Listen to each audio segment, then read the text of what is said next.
Welcome to episode 340 of Chew on This, a Nerds United podcast. I'm BJ. Vic. Welcome. Today we have our second interview of this 2021. I mean, usually we are like 4 or 5. Yeah, it's been a bad year for interviews, but we have a really special guest today. I'm so happy he came on. This is one of those failing up situations again that we always have. And just like anything, if I don't get the interview in like the first 2 weeks, I'm never going to get the interview. And this happened really freaking fast. Anyway, today we are here with director, writer, kind of an actor because he's been in some of his own films, Bao Tran, who is the director of The Paper Tigers on Netflix right now. Welcome to the show, and thank you so much for coming on because we have so much to talk about this movie. What's up, y'all? Thanks for having me. Happy to be here. First, we were just talking offline. We got to ask you about the hat, and you'll see later on that'll come into a little bit.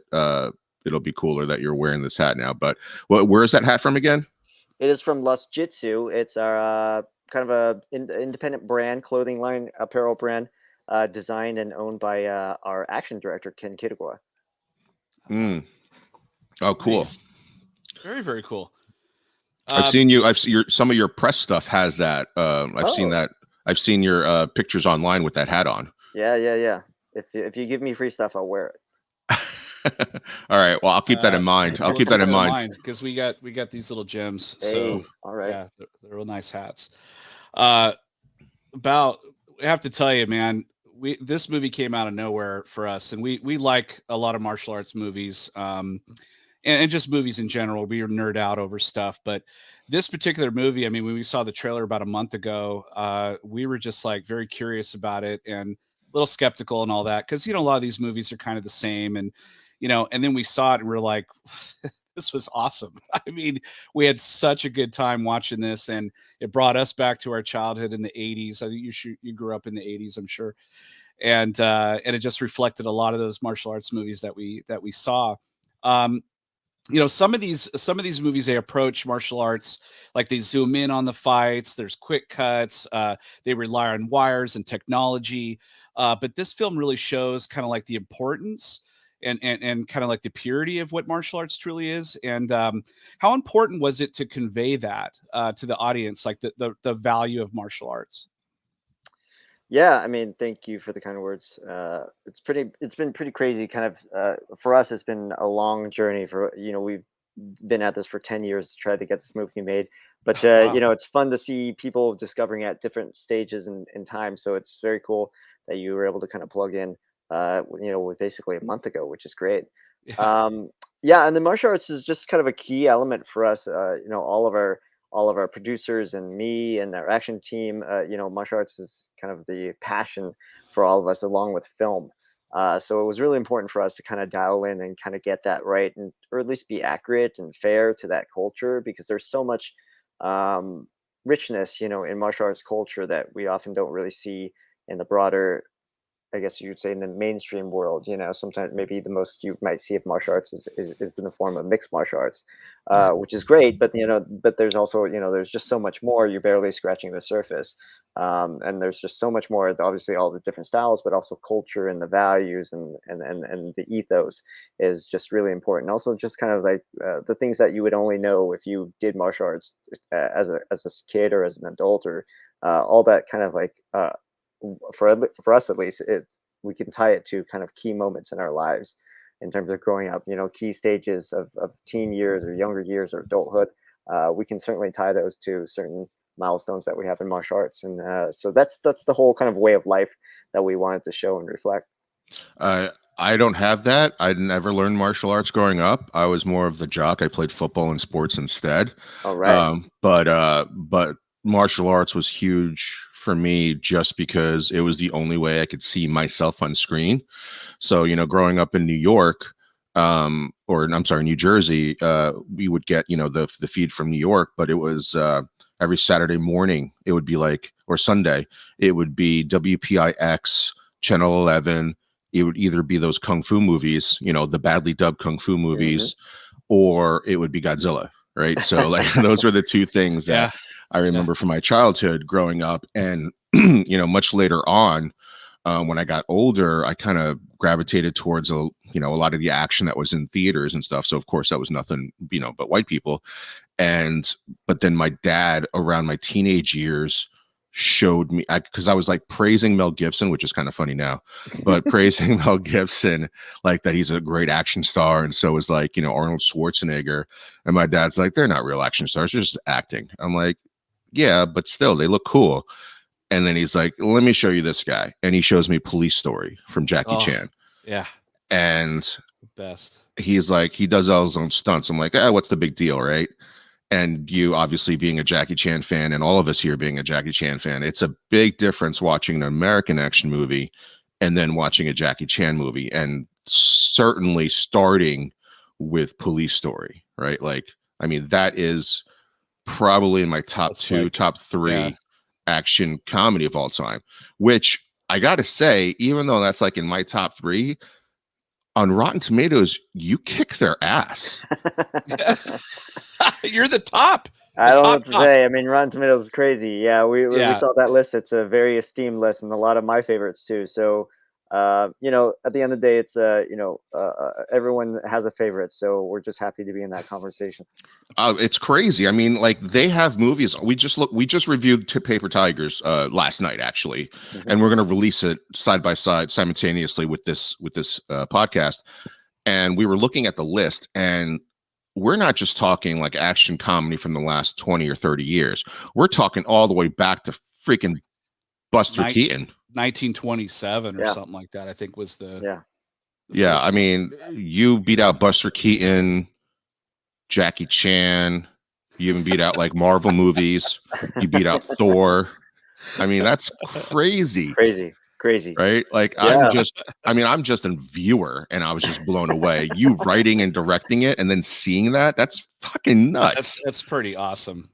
It's pretty awesome. It's a trip. It's a total trip. I mean, again, it's just like it's to be in that conversation is just already just crazy, because all those movies I saw the list, like Midnight Run, even not a kung fu movie, but great action comedy. It's like all those incredible movies in that list. So we are just just speechless, really. when you saw that, because I remember seeing it from your Twitter account that you were number one, I was like, holy shit. But we really didn't look at the list until last night when we were reviewing it. And I was just like, what? completely like, I was blown away again as a viewer.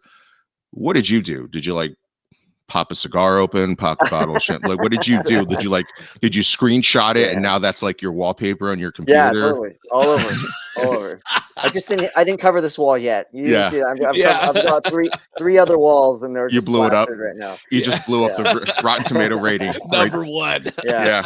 I go into a bar, I just slap down the promo flyer I printed out for it. I expect to give me free drinks from now on forever. Get pulled over by give the me police. free drinks. I beat Thor. That's right.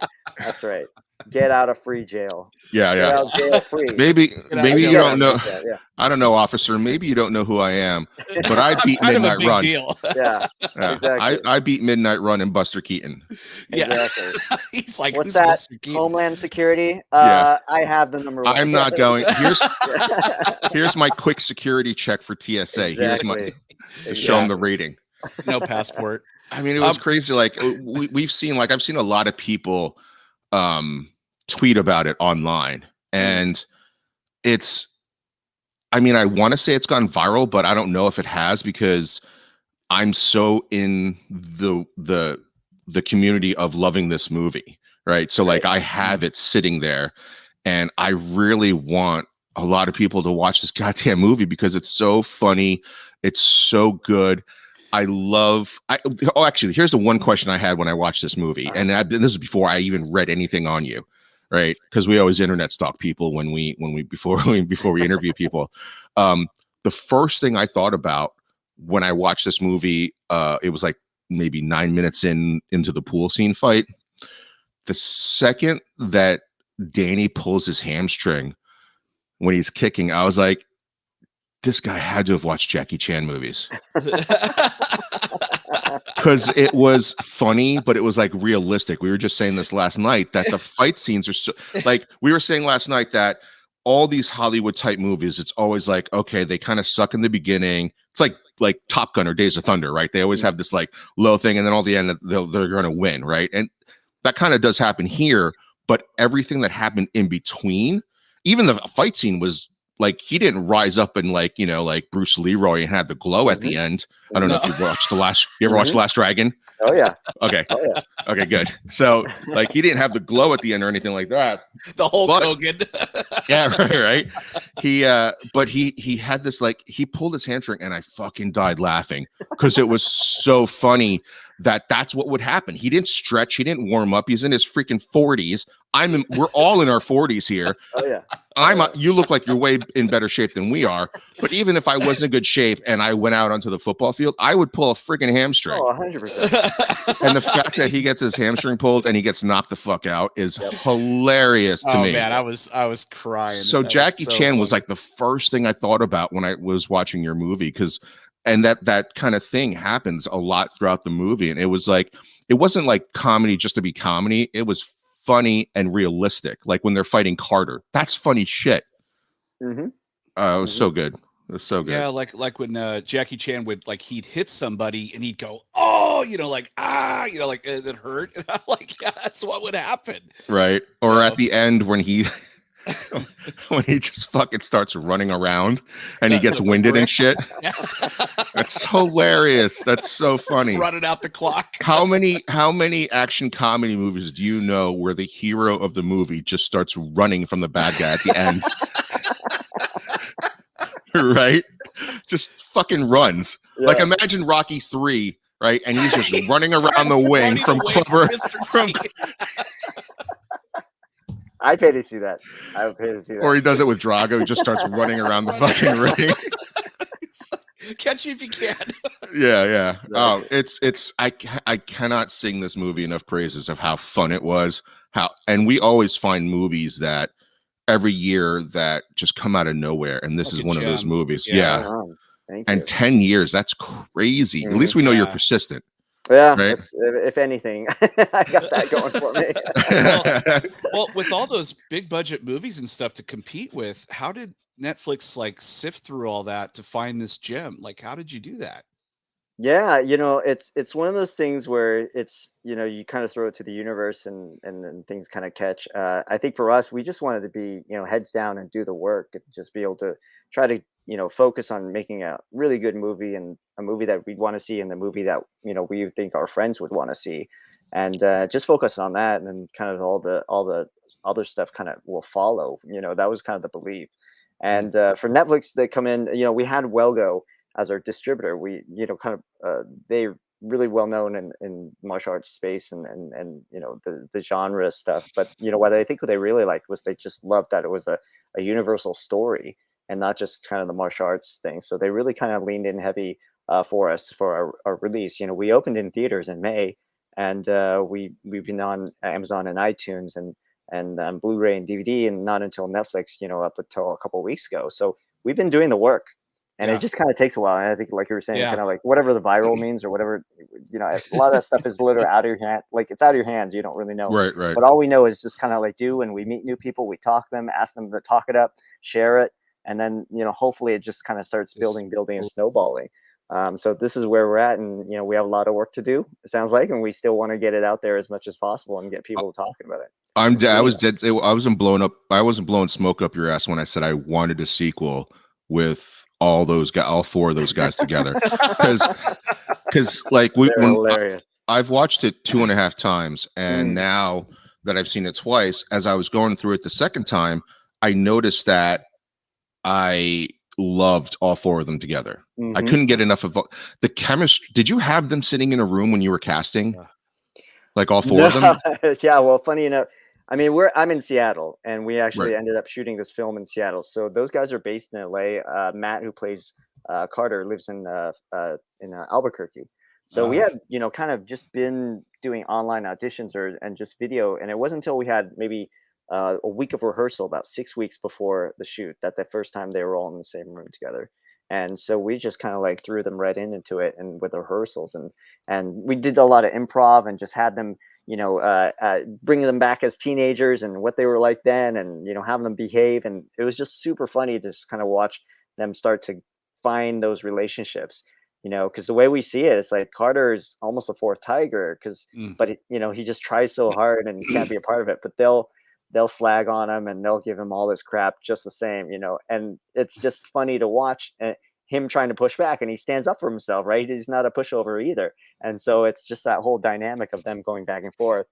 And just watching them was like that dynamic was in play. I remember us doing like this improv where I said, okay, just imagine you're back to your old days, your teenagers, and imagine like Danny, you're gonna fight Carter on Saturday, but it's Friday night, and you're going to McDonald's, just the three tigers going to McDonald's, and suddenly Carter walks in to go get a meal too. What are you guys gonna do, knowing that you're gonna fight tomorrow? And now, and it was hilarious, and they just ran with it, and it was just literally just watching grown men act like kids, and that was awesome. Basically that seed, and what we try to put into the film is that these guys, for all the years and experience that they have, they still kind of regress back to who they were. So it's kind of like that.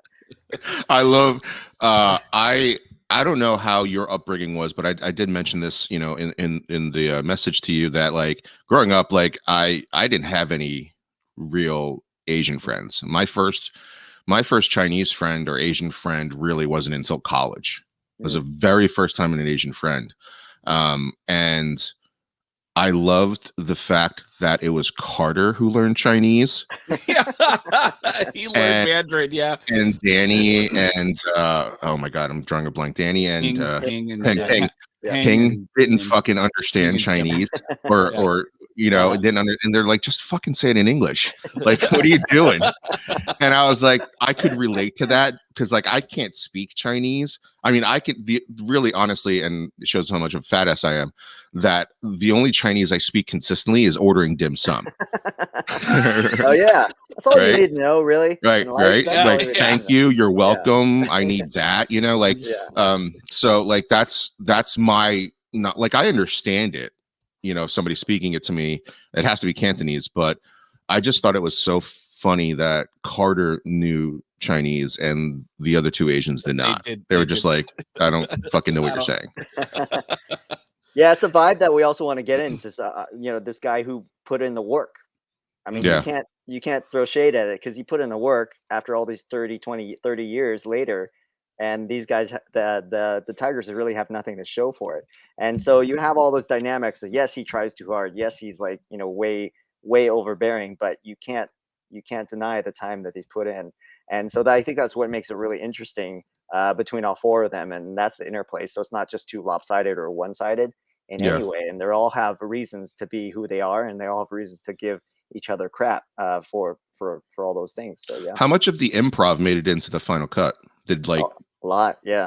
And that's the kind of the process that I had. I just kind of let them run. Usually I'll let them do what we had in the script, and then, okay, we have that. Now we'll do like a couple takes where you kind of can be free running a bit, and they start coming up with responses. So now you got to shoot the other side, when you flip the camera over and get their response. So we just kind of let them run. So it's a bit of an organized chaos thing, but they definitely, punched up and helped, or, that vibe, because only they can do those things. Like some of those things you can't really write. You have to let them kind of embody that character and just see how, the other guy's just rubbing them the wrong way, and they're going to respond in their own way. And you have to let that and just be there to capture that. How difficult was it to cast the teenage year, and then the older versions of Danny, Hing, and Jim?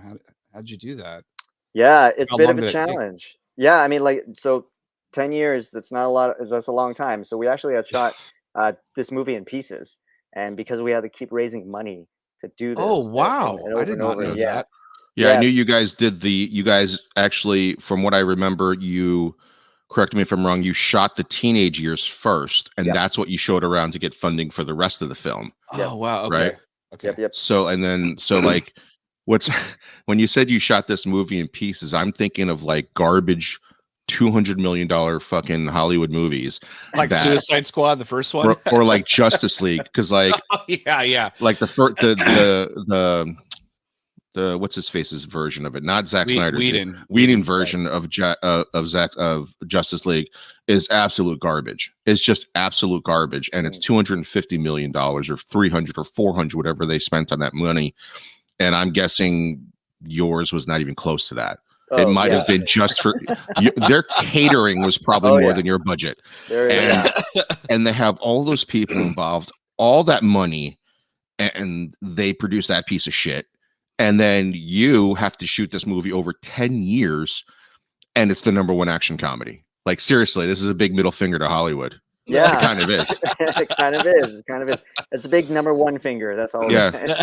So, yeah, it's crazy. And just kind of pulling back even more, when we trying to pitch this and go to LA and Hollywood, we did try to do this traditionally. Try to get this money where there's a lot of studios or smaller studios that we be able to fund it. They loved the idea, but they wanted to change the cast. They wanted to change all of the cast to like white people, and they wanted to put white movie stars. So I heard at that point, it's crazy. And so at that point, we just said, okay, thanks, but no thanks. We just got to do it our own way. And that's when we did Kickstarter. That's the best way. That's when we raised. Yeah, it is the best way. We could have used some of the money sooner than later. Well, I wish it happened on a shorter timeline. But it's hard. Yeah. It's hard for studios to be like, okay, we're going to give you the money and leave you alone. They always have to, stick their fingers in it. And sometimes if they just would leave you alone, I mean, you would have came up with this, I'm sure, in a bigger budget if they gave you the budget. I'm sure the movie, the heart, everything would be the same. It just might be punched up a little bit or something. But no, I don't think so. I don't think you needed that. You didn't need that at all. I don't think so. It turned out perfect the way it is. Yeah. So, I mean, there was a lesson for ourselves as far as like refining who we were as filmmakers and what we wanted to make. So that's all that process of learning, self-learning. But yeah, I mean, we just eventually went to cast. So, to your question, how did we cast those 3 generations, if you will? Like, we shot those young portions early on, 1.5 years, not knowing anything or what lay in store for the rest of those scenes. And so we shot that and just finding, and made a trailer out of that and pitched it around and raised the rest of the money. And then we found the rest of the guys casting through casting. And again, just it's a really narrow line for us, because I'm really happy with all the cast that of all the ages, and what that fine line is, guys who could act and do martial arts at the same time and do both really well. And that's a very small sliver when you actually think of it, because a lot of times, sometimes they lean maybe towards just the stunts and they kind of don't really focus on acting. So there's that. And then there's people who act who can't really do martial arts at all, or no interest in doing it at all. And so to find, very specific roles and actors for 3 sets of ages is we kind of pulled off the hat trick. So even when we finished the film, we were just happy we could even pull that off, let alone how whether people are going to like it or not. At least we pulled it off. So, right. Yeah. I hate that in sports movies. Have you ever watched the movie The Program? It's this James Caan college movie, right? And this like Heisman leading candidate. You definitely know he's never thrown a football in his entire life. Yeah. And then when they pan out, he looks like a professional quarterback because you can't see his face, right? But when it's close up, you're like, this guy has never taken a snap from center in his entire life. And that even happens in bigger movies like Major League. The guy who was a big Christian in the movie, I forget his name. He could not throw for shit. Right. Luckily, Charlie Sheen could. Could you imagine like being called Wild Thing and you don't know how to throw a baseball? You can't fake that, right? Like you can't fake it. I mean, even in the movie, right? Iron Fist. What was that? Jerry Maguire, right? When O'Connell played the #1 draft pick and you saw him throw a football, you're like, no, he's definitely not. Yeah, he never played before in his life. Jerry O'Connell never throw a football. Yeah. And that's really tough, to try to find that accurate, and portray, because you're trying to do justice to the characters, obviously, too. And so at least these guys were willing to train. If they weren't up to where we needed them, they were willing to, put in the time. And that's awesome. The other side of the coin too, is that they wanted to make themselves look good too, but also it's a kind of looking bad. And so the other side of the coin is there were a lot of actors we went out to, and I'll tell you here, it's that they didn't want to do it because they're like, well, I lose these fights. Why would I want to do that? Like it did not compute. The story, that they didn't want to look like the hero, or they looked weak or anything. It's like they could not compute, what the story was and what we were trying to go for. And so you would never get The Rock in this movie.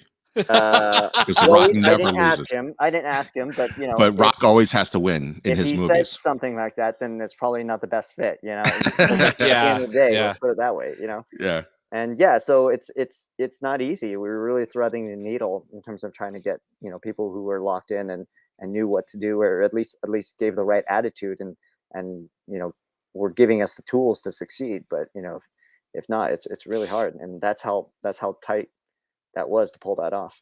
No, the cast is perfectly casted. Yeah. Even, I mean, you've got some major talent in this movie. Like, you really do. I mean, did you even think Andy Lee was going to be blown up like this when you hired him? Like, I mean, he is amazing in this movie, and I literally had no idea, even though I was paying attention to everything, that he was going to be in Shang-Chi. I had no clue. Yep. But then when I saw this movie and then I saw him on the red carpet recently, I was like, oh shit, that's the same guy. Yep. Right? Like, because he is very, but this is what I wanted to ask you. So in the movie, those three guys are faking like they know Kung Fu, but they're all self-taught. Mm-hmm. Andy and his brother Brian are the same way. Mm-hmm. Did you write it that way, or did you put it in that way, or put it in because of them? It's funny. I mean, Andy would tell me after, he's like, thanks for, having this part fit us so well. It's like, I don't know if you're making fun of us or you're like having us in the movie. I was like, maybe a little bit of both, Andy. But that's awesome. But yeah, he's super sweet in real life. Obviously, give him a little attitude in this movie, but they're very sweet. But I think it's a generational thing, because a lot of people like Andy and Brian kind of learn through the internet. They don't really have a sifu, and that's a reality. And for whatever reason, because also, maybe martial arts is a dying art, or the traditional martial arts is a dying art, so there's not a lot of access. But also on YouTube, you can find tutorials on anything, not just tricking or martial arts. You have this library and this wealth of knowledge here. And so what does that do to the younger generation if you're not willing?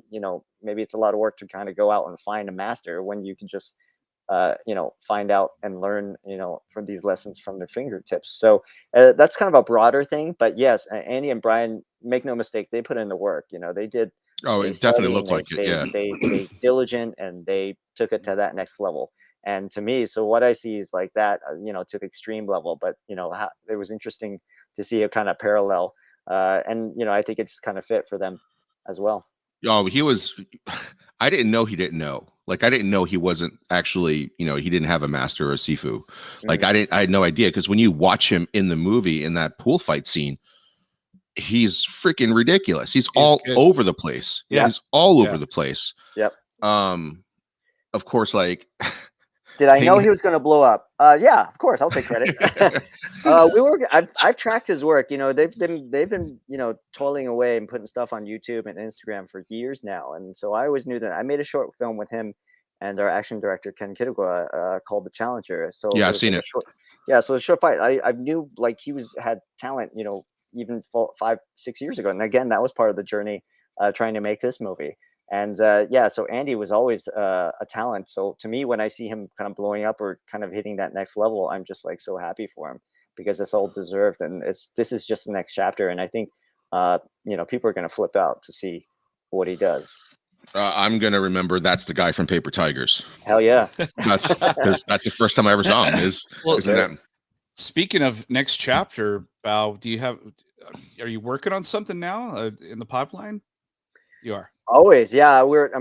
We've been on the road. Like, we're a bit of on the dog and pony show right now. Yeah. With the movie, we've been screening all across the country. So nice. We're just jetting back and forth and trying to meet as many people again, getting the word out about the film. But yeah, in the meantime, yes, definitely think about next projects and next steps. It's really kind of like chicken or egg. If this movie does well, then at least we'll be able to have a little momentum to be able to make the next movie as well. Obviously, we're getting a lot of great feedback, and fans is great. But again, to knock on these doors for money is a different thing. They're going to find 1,000 reasons why to not get involved. And even when you just present everything that you're saying, on a silver platter, they'll find a reason to say no. So it's still going to be an uphill fight. I mean, this is tongue in cheek when I tweeted you about like Marvel needs to take a look at this film. Tweet it more. And but I was I was serious because of the way they go about finding directors and finding these like small independent people that know how to tell a story, which is the most important thing, because the best comic book movies or these big budget movies are movies that just happened to have superheroes in it, right? Like The Dark Knight was a cop thriller that just happened to have Batman in it. The Winter Soldier was a great spy movie, you know, that just happened to have Captain America in it. But they all understood character, they understood story. And we were talking about this last night in the review, that your storytelling in this movie, I thought, was great because you didn't dumb shit down for people. Like, it completely tracks that you see Carter get his ass beat in the video twice, right? He keeps coming back. So you know that dude is persistent. He doesn't do it. He's not like the typical like Johnny Lawrence dickhead. He just wants to do martial arts and be good at it, right? So when you see him later on, you've like mentally, subconsciously, you've already filled in the gaps that this dude, after he got his ass beat and these tigers went away, that he went back to work and tried to make the best of himself forever. Yeah. And it tracks that he would learn Chinese and all this stuff, right? And you didn't have to sit there and force feed it to the audience. So like when I tweeted you that about Marvel, I was dead serious, because that's the type of storytelling that is lacking nowadays when it comes to these big budget movies, right? Other than, you know, Marvel movies.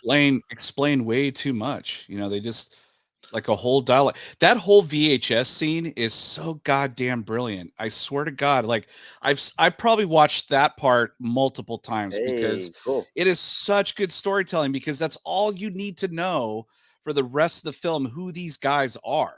Or were, yeah.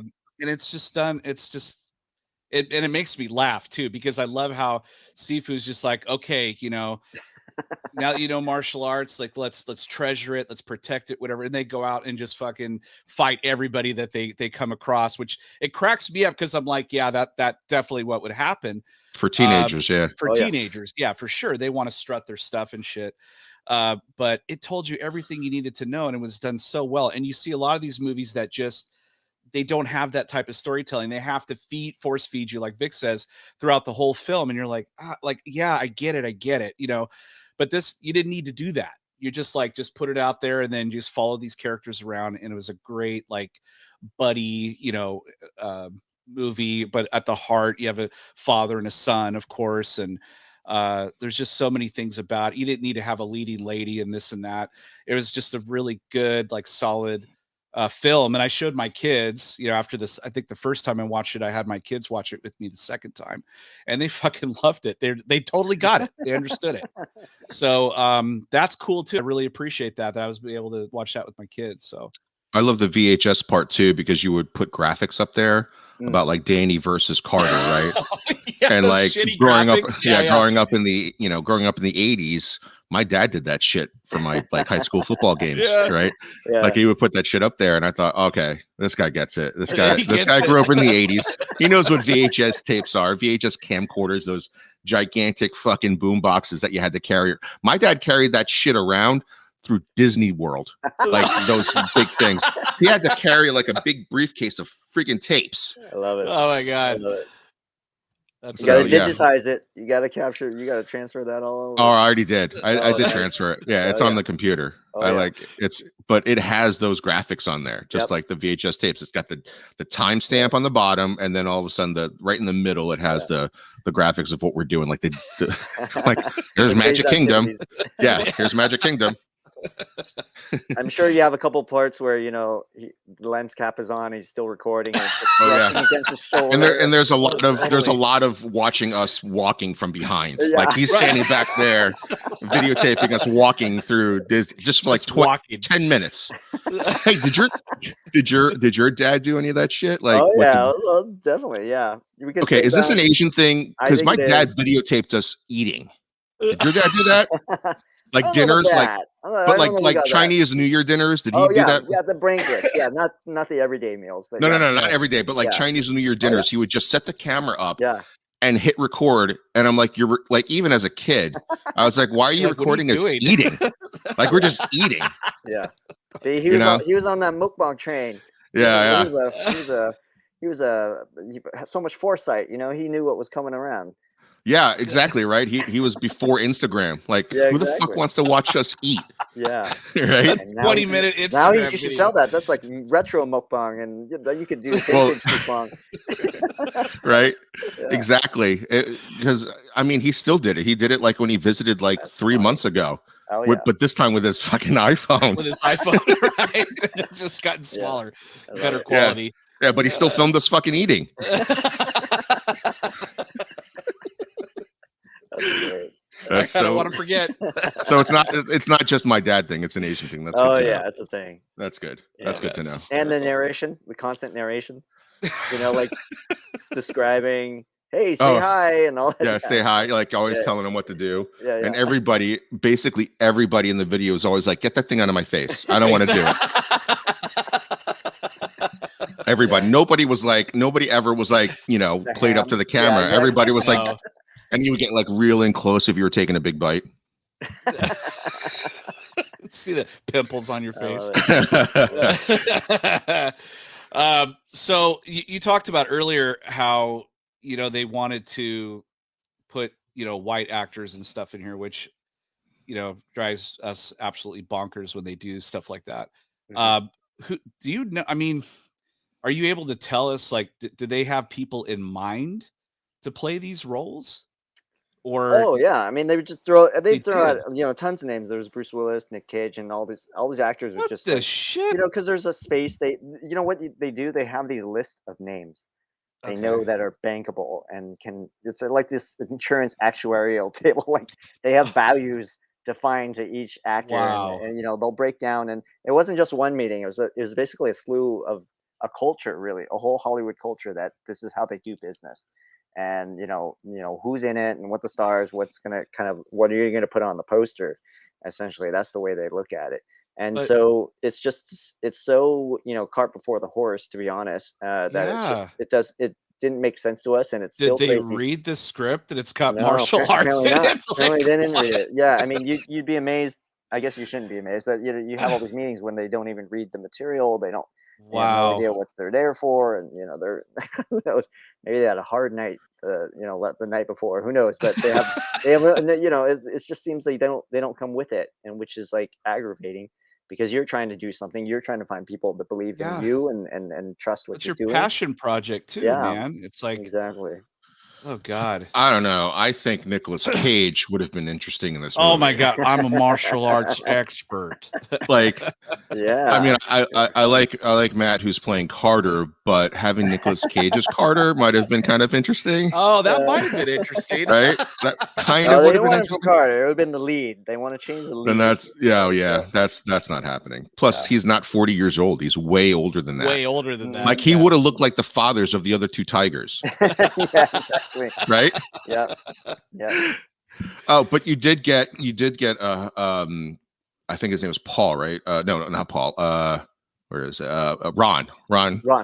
Yeah. Ron. My God, he steals the show. Oh, yeah. He's fun. Holy shit, does he steal the show every time? Awesome. When he beat the shit out of Andy in the pool, and he just fucking loses it, and he just starts throwing him into the wall. That's awesome. He is so hilarious in that movie. I don't think I've ever seen him in that type of a role. Yeah. No, I haven't. And his timing was great. It was really good, really comedic funny. Mm-hmm. It was really funny. He was really excited. He's a friend of Yuji Okamoto. Yuji Okamoto's plays the waiter and Chosen. He's one of our producers. So wow. He had reached out to Ron with the script, and Ron really loved it. So he was actually one of the first to kind of come on board. Because Ron, if you kind of tracked his career, like he's played a lot of heavies, a lot of dramatic roles, and a little bit more kind of like menacing roles. And you know, he was like, I'm waiting for a comedy. Like he's a funny guy. Like in person, he's more closer to like King than, you know, all the roles that I've seen him do. So he's very happy-go-lucky, very you know, very boisterous and fun. So it's really cool to kind of give him that opportunity with this film to kind of be able to kind of stretch those muscles and you know, show a side of him that a lot of people haven't. Like he's been in the industry, and even people who have worked with him have never seen the side of him. So everyone's stoked for him to be able to be in this movie. So we're happy for him as well. Yeah, he was definitely a scene stealer. I mean, one of our favorite scenes was the first time they see I think it's Andy in the hallway and in the alleyway. Is it Andy or the other kid? Philip.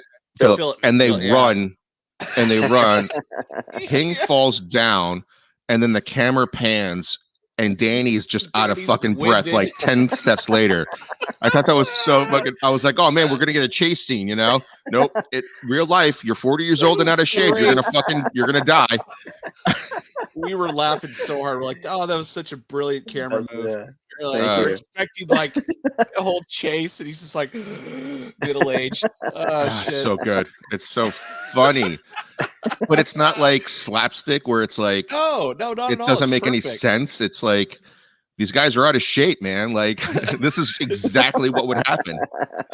Although I did get a little bit of Point Break when Hing went down with his knee. Oh, yeah? Like a little Keanu Reeves. The only Johnny Utah when his knee gave out. The only thing he didn't have was a gun. Exactly.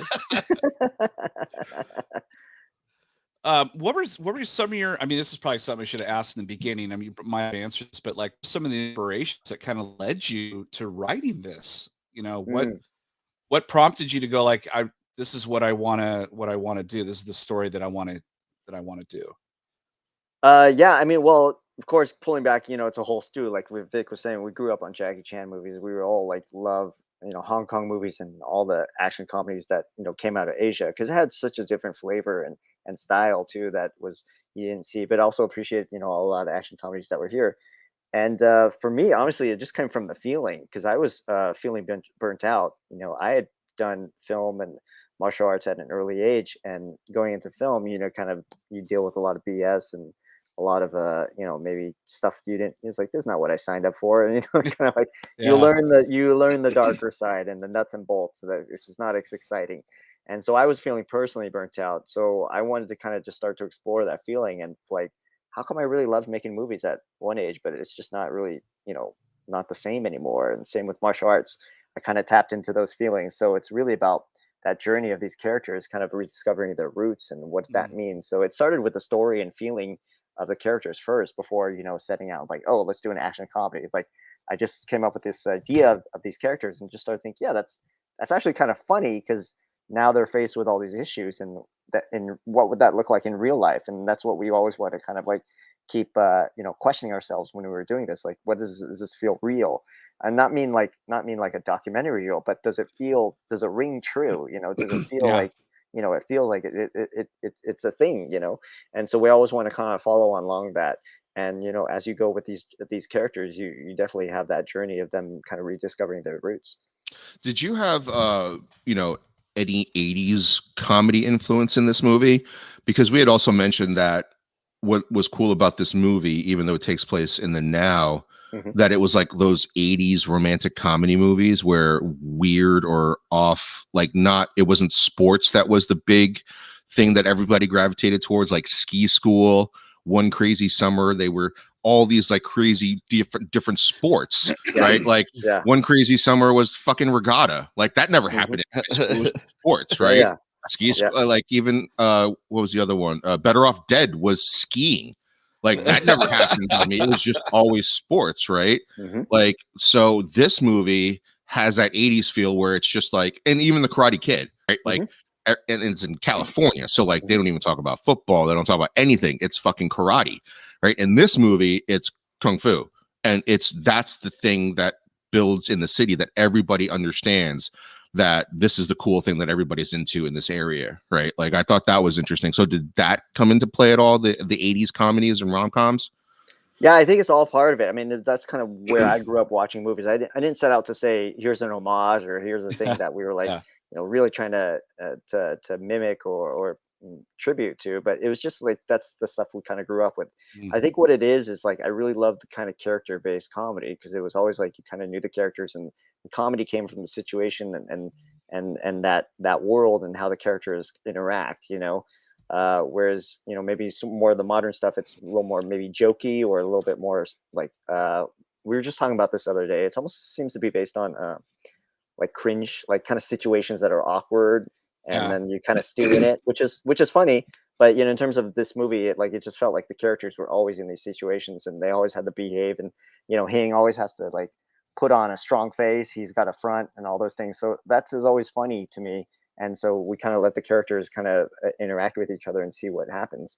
The thing with Hing was, he's kind of a comedic relief in it, like not fully because Carter's more like that. But I love the scene with Hing and what was the other guy's name? Jim, yeah. Like his diner scene, I guess that was a diner.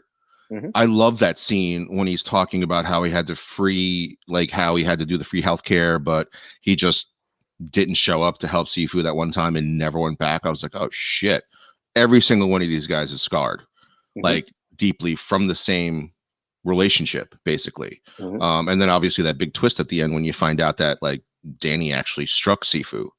And those guys didn't know. Like, I loved those parts. To me, those are the things that build, like, to me in this film, built the heart of the story. Like, there's the action, there's the funny stuff, but the relationships and those conversations tell so much more about each person.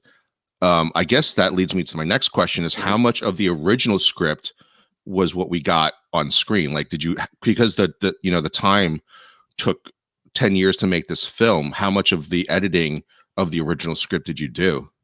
It's a hard thing to say, because the whole process when you write the script, but then you start filming it and actors ad lib, and you even come up with ideas on set. I'll throw some lines and I'll have them do different things as well.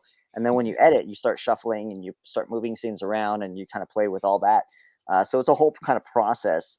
In terms of like the pages, there were a lot of scenes that were deleted, a couple scenes that were deleted that revolved around kind of Jim at the MMA gym and all that stuff.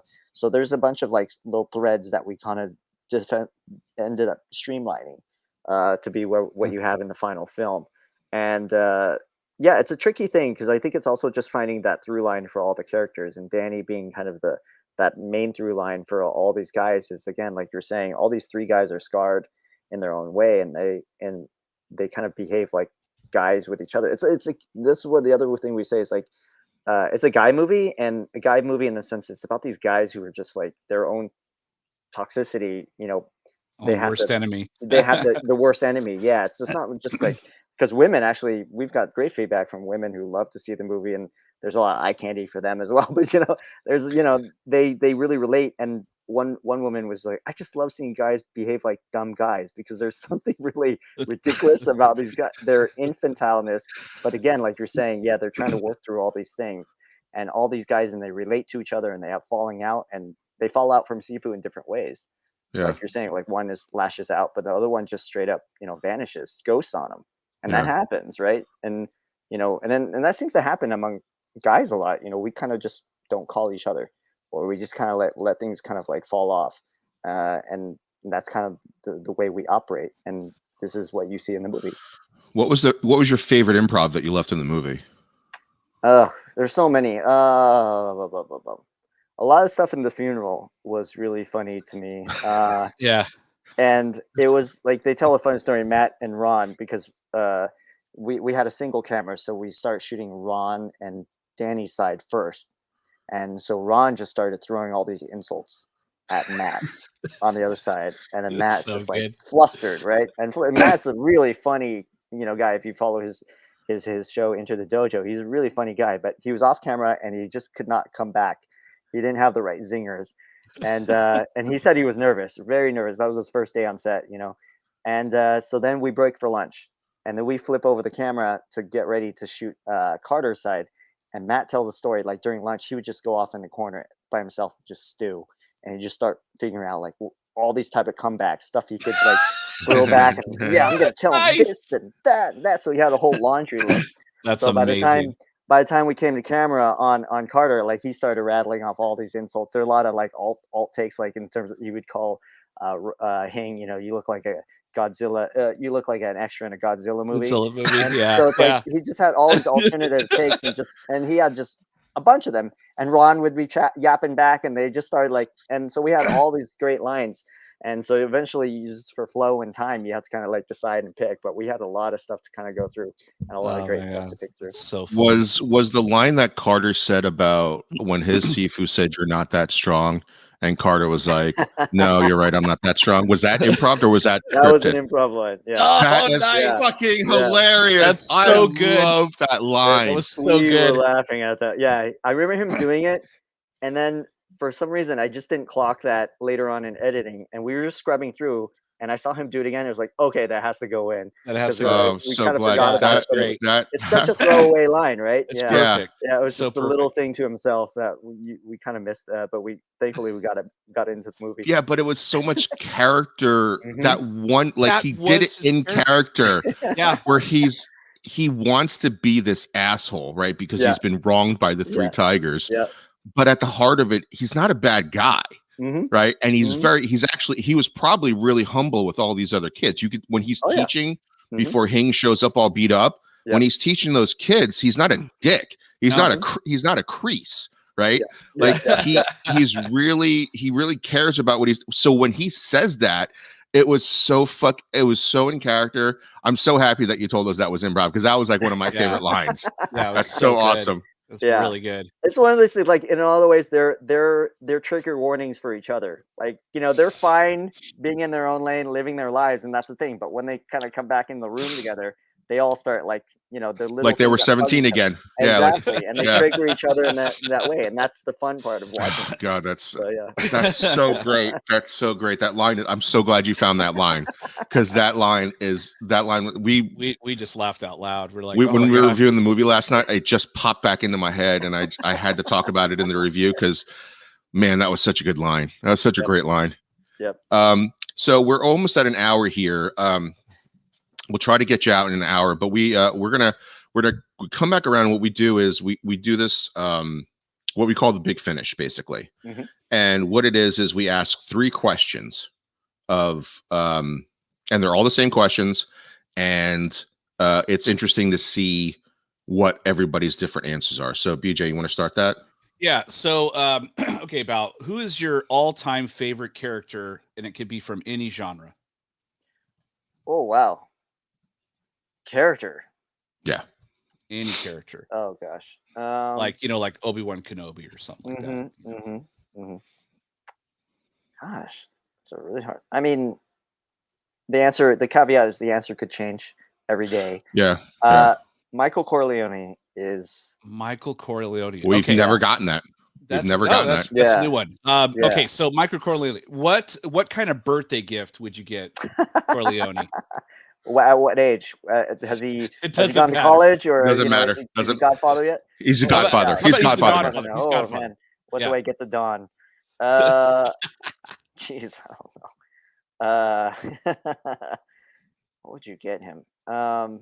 Maybe a get out of jail free card or something. Oh God! Right. Yeah, you would need that. Yeah, exactly. Bulletproof vest. Yeah, exactly. Right. Yeah. All right. Next question. What are you watching on TV right now? Like, what are you binging right now? Because that's a big thing that's been around. So, what are you? I know you're busy, but what are you watching right now? Yeah. I'm not binging, but I am watching Reservation Dogs. It's on FX and Hulu. Oh, okay. Yeah. That's is that the Taika Waititi show? Yeah. Okay. Yeah. Okay, so we usually do follow-up questions. I haven't seen that, so I have no fucking clue how to follow that question up. Well, who's the main character? Who's the main character on that show? The main character, I believe it's called his name is Bear. Bear. Okay. Yeah. I know nothing about Bear, but let's try to do this. Okay. If Bear was on Friends, who would he be dating? Oh, geez. Probably Aniston. Yeah. Okay. Rachel. Okay. Yeah, Rachel. Yeah. Okay. And here's the last one. Okay, so this probably changes for you as well, because it does for me all the time. But right now, at this particular time, what are your top 3 movies of all time? Well, since we're on the Corleone tip, I'll say Godfather. 2, Aliens. Yes. Oh, that's a really good one. Number 3. Because this was one of the inspirations for the Paper Tigers, Shaun of the Dead. Oh, that's a good movie. That's a really good one. I don't think anyone's ever said that one. That was an inspiration from Shaun of the Dead. Well, like that was kind of our pitch. Like we wanted to do for Kung Fu movies what Shaun of the Dead did for zombie movies. Well, gotcha. It was definitely a refreshing take, on a martial arts film. That's for sure. Especially with everything now, like everything wants to be bigger and grander, and this literally takes place over 2 days. Does it take over 2 days? Yeah, that's because Danny gets knocked out twice in one day. So before we let you go, Bao, and thanks you again for spending so much time with us. I don't know if you noticed, but before you said yes, our logo has stick figures in it, right? Like I drew the stick figures. We're not artists, so I thought it would be funny to make a stick figure logo. So what we do every time with our guests is we give them a stick figure. So for our podcasting audience, I'm gonna show this gift to you right now, if I can find it. There we go. And I'm going to share this with you, and I'm going to put this in an email as well. All right. Hey. A lot going on there. Yeah. So, like I said, the hat would, it was really good that you wore that hat. Oh, sweet. Yeah, that's dope. Worked out. So, right on. I'm going to need you to describe to our podcasting audience what you're seeing there. I'm seeing this blue Lost Jitsu hat on a very accurate face with accurate eyes. My stick figure has slanted eyes too. Exactly. And he's got a shirt. Almost seems to be reminiscent of Police Story. Yes. I was waiting to see if you got that. There you go. That was I was trying to clock that. He's got pants. He's got a knee brace, which I guess is an homage to Hang. And those shoes are Jim's shoes in the movie, if I'm not mistaken. Yeah, those took forever to find because I had no fucking clue they were wrestling shoes. Oh, sweet. I could not find those shoes. I typed in like everything into Google. I knew they were Adidas from like some of the promo shots. And I was like, okay, Adidas basketball shoes, high tops. Nope, nothing. And then I just started saying like Adidas lines all over the shoe. And then this one thing popped up. And I found it. I was like, wrestling shoes? What the shit? Nice. So, and and just to speak on the background, it is the clan seal of these three tigers. It's their Kung Fu family crest, if you will. That's on the background of that. So there's your official chew on this stick figure that we give to every guest that comes on that is nice enough to let us interview them and. Yeah, thanks again for spending so much time with us and such a quick turnaround too. Hey. And I can't wait for your second movie. Oh yeah, we're a huge fan. I hope it doesn't take 10 years. That's what I'm saying. Right. We're huge fans of the movie. Now we're huge fans of you. Thank you so much for your time. And is there anything that you want to tell the audience as far as like where to find you, your handles, all that good stuff? Anything to plug as well? Yeah, like I said, we're all on Amazon, iTunes, Netflix, obviously, Blu-ray, DVD. If you purchase the Blu-ray DVD or purchase on iTunes, you have like these bonus special features. So we have the deleted scenes. We have the you look like an extra in a Godzilla movie line. All those stuff. The Carter outtakes is there behind the scenes. So that's could be a nice treat for everybody.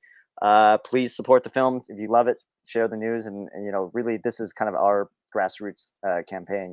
We don't have these big mega Marvel dollars, so everyone that can speak to it or speak up for it is very appreciated, and hopefully we can just kind of keep the ball rolling. We'll be out still screening, like we'll go in all these appearances and screenings. So we're going to Phoenix next week, and we're going to DC and Orlando in a couple weeks, so you can check all our schedule, figure out where to catch us, where to watch the movie, even on our website, thepapertigersmovie.com. So cool. And follow us on our socials.